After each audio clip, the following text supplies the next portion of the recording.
Robert Whittaker, your thoughts on the champ? Mate, Belal is looking incredible at the moment. I feel like there's a certain type of character that gets better once they've got the title, and I feel like he's one of them. You know, I think his skill set has always been consistent, okay? But I don't know what it is. In the last few fights, he's really started filling the shoes. And the pressure, the confidence he moves in, the way he's willing to strike as well as mix in his wrestling, it just creates such a tiring game for people, you know? But I think he can also play into Jack's favour. So Belal really likes making things a dogfight. He likes getting in there, crowding you, using his hands to set up shots, to set up his hands to set up shots, right? But I think if Jack just plays patiently, controls that mid-range, uses his jab the way he does, make him uncomfortable with stinging him every time he moves forward or backwards. If he gets taken down, just get back up. We saw in that Burns fight, he's resilient. He can just get back up. He can do that over and over again. And if he's being patient and he's always looking for those kill shots the way he does, because in that third round with Burns, right? Yeah. It would have been so easy after he got up in that final transition to just make some space, take a deep breath, collect his bearings, reset, and go back in. There was a minute and a half left in the round still, okay? But instead, he moved forward into that knee straight away. More so than the knee is the head space that takes, the mentality that takes for him to be able to do that. And 25 minutes now with Belal, I don't know what it is. I can feel it in my waters, mate. I can see him finishing Belal. Zach, your thoughts on the champ?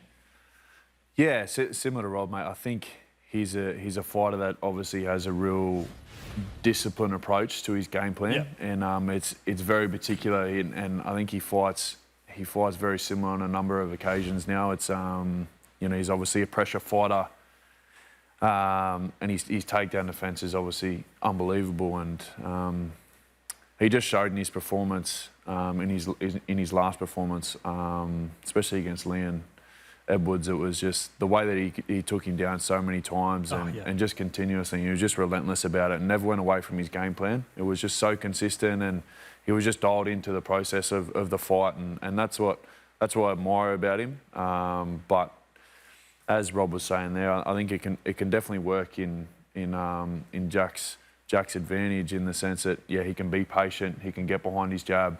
You know, he can box, he can like, he's going to be bringing him onto his punches as well, and mate, it's set itself up for, you know, stylistically for both fighters. It's setting itself up for a real good fight. How do you think Belal does against someone though who moves forward? Because Leon, to me, like, if he's getting pushed and bullied, he doesn't. He showed no urgency. He never comes away back from that cage. Like, he doesn't come back. You know what I mean? He gets bullied quite easily. As we take a look at our Musashi knockout moment, Rob, Belal's striking, what are your thoughts on it? Do you think it's an aspect of his game that is slightly underrated?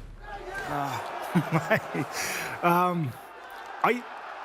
definitely think his striking is made better by the fact that he mixes everything up so well. Okay, his takedown and threat of takedowns and threat of the pressure, his cardio, it all lends itself to making his striking better than I think it is technically if you were just standing with him. You know, but you're not. This is MMA. This is what we do. Well, let's get the thoughts of the champion right now. Here's my conversation with Belal Muhammad. Well, Belal, it's great to see you. Thanks ever so much for your time on Fox Sports Australia, mate. I appreciate you, brother. Thank you for having me.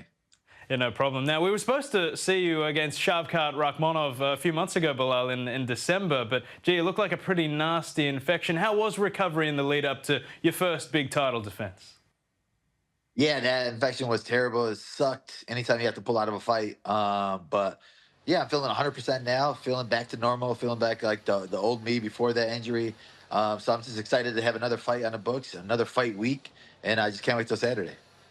Yeah, well, we can't wait to see the old Belal back. I mean, you're undoubtedly one of the UFC's elite. You're riding an 11-fight unbeaten streak. But the bloke you're coming up against, our very own Jack Della Maddalena, well, he's got 17 wins in a row. What have you made of his ascent through the UFC thus far?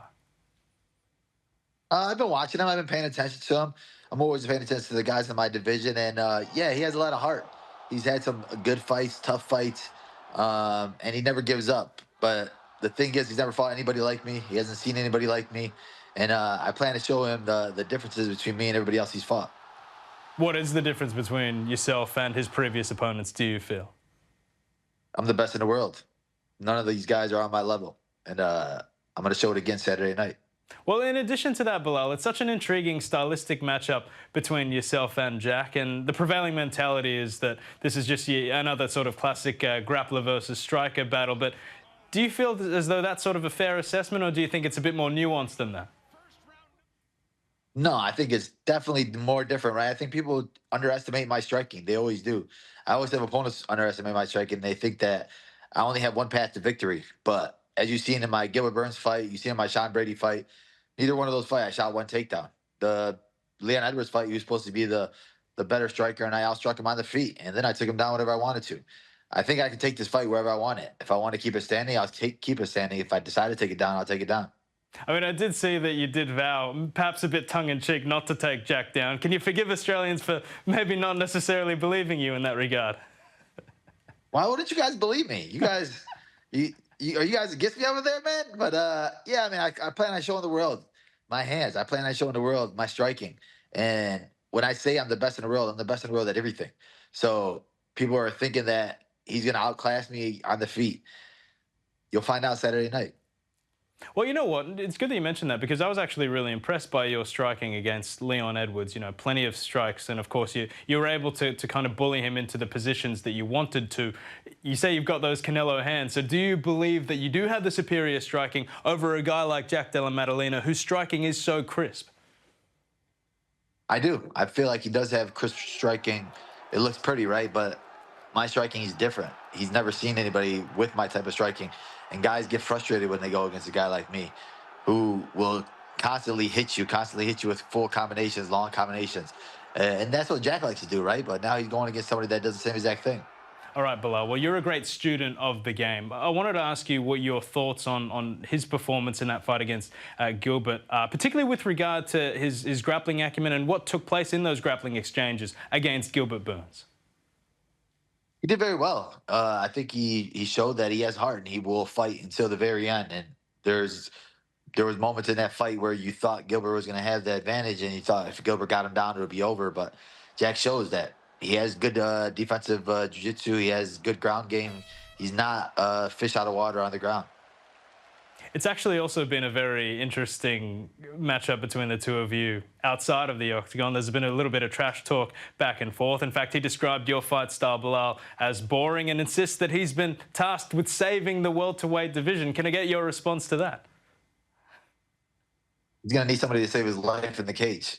I'm going to show him what boring is. I'm going to show him what savings he's going to do. He's going to be done in the third round, and then he can go back to doing whatever else he was doing before that. Well, respectfully, Belal, you've got a lot of fans here in Australia, but I would wager that you're probably public enemy #1 over the next week. Do you have a message for all the Australians who are watching right now on Fox Sports and will be watching UFC 315 here this weekend? Man, I want to apologize to you guys. I'm going to have to do your boy dirty, but at least you guys got one champion. You guys got Volk. So, you know, he's a legend of the game. You know, Jack's still young. He got plenty of time ahead of him, but it's just bad luck that he was born into the reign of the Bully B.